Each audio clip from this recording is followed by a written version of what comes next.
बोली राधे राधे। आवाज नहीं आए और जोर से। महाराज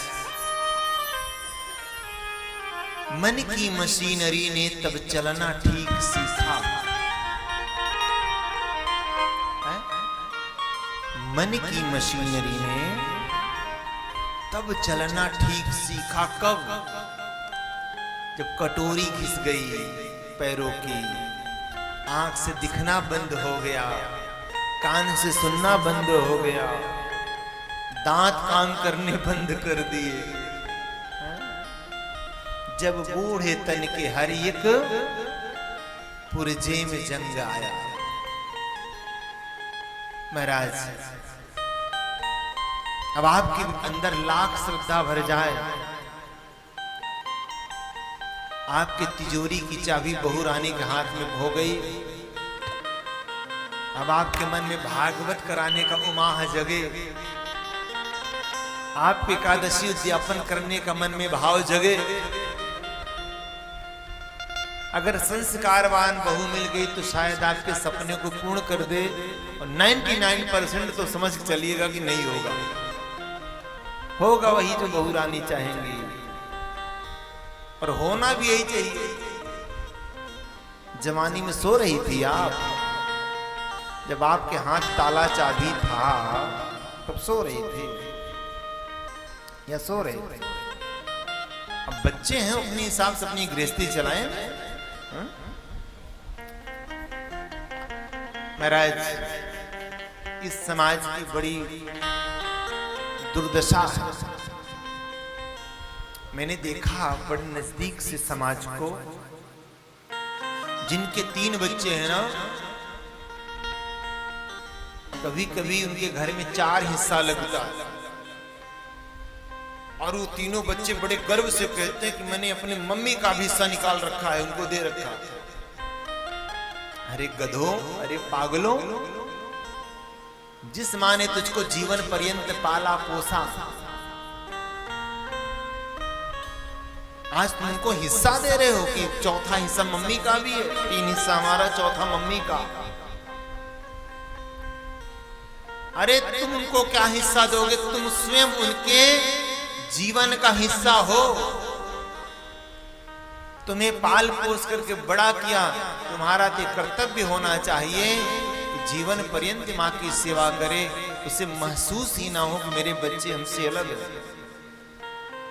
पर आज की समाज बड़ी दुर्दशा है, माँ बाप को भी बांटते हैं, खूब बांटते हैं, और मजबूरी में माँ बाप भी अपना हिस्सा लेकर तरफ रहते हैं। कम से कम मेरे पास 2 पैसा रहेगा, सेवा तो करेंगे। फिर भी भूल जाइए सेवा करेंगे। उनको पता है कौन दूसरा आया गए लेने, हम ही लेने वाले, कौन लेगा, हम ही लेने वाले। खैर महाराज, सत्य की राह पे चले, यही हमारा धर्म है, यही हमारी भागवत कथा है कि हम सत्मार्ग पे चलें। हमारे मन से, हमारे वचन से, हमारे कर्म से, हमारे परिवार का, हमारे समाज का, हमारे नगर का, हमारे प्रदेश का, हमारे देश का अहित ना हो। ऐसा कोई कर्तव्य, ऐसा कोई काम मुझसे ना बन जाए जिससे हमें समाज के सामने सिर झुका के चलना पड़े। गर्व से सीना चौड़ा करके, सिर उठा करके चले, कोई हम पे उंगली ना उठा दे।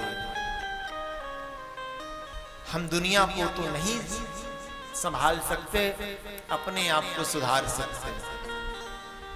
कम से कम अपने आप को सुधारिए। हम सुधरेंगे, युग सुधरेगा। अगर हर कोई यही चाह लेना। आजकल कितनी बेटियां कहती हैं कि मेरी माँ दुखी रहती है, क्यों? बोले भाभी ने परेशान कर रखा, भाभी ने मेरी माँ को परेशान कर रखा है, काश मैं माँ की सेवा कर पाती। अरे प्यारे, मैं मानता हूं कि तेरी भाभी दुष्ट प्रवृत्ति की आ गई है, तेरी माँ को परेशान कर रखा है, अरे तू सात्विक प्रवृत्ति की बन जा। अगर तू उसकी सेवा नहीं कर रही तो अपने सास की तू सेवा कर ले। हो सकता है कि किसी की तलाश पूरी हो जाए, तेरी सास ही प्रसन्न हो जा कि मेरी बहू देवी है।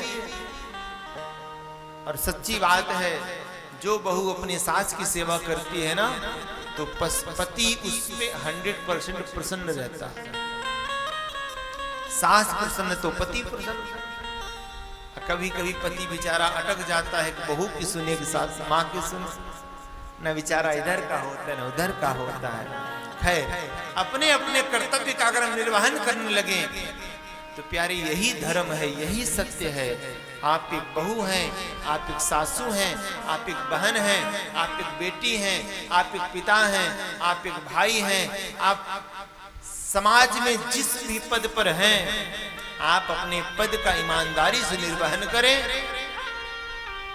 देखिए कितना आनंद आता है।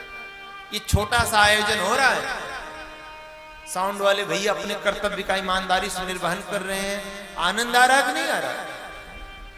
संगीतकार बंधु अपनी ईमानदारी से निर्वहन कर रहे हैं, आनंद आ रहा कि नहीं आ रहा? बोलिए। जिसका जो कार्य है अपनी ईमानदारी से उसको निर्वहन कर रहा है तो आनंद ही आता है। और कोई काम चोरी करने लगे तो महाराज विघ्न आने लगता है। तो ऐसे जीवन है, जीवन में जो भी आपको कर्तव्य मिला है उसका निर्वहन करें। यही सत्य है, यही परमात्मा का स्वरूप है और यही मेरे भगवान भागवत भगवान का ये वचन है। वही नमन है जहां सत्य है। इसलिए कहा सत्यम परम धीमहि। क्या? सत्यम परम धीमहि।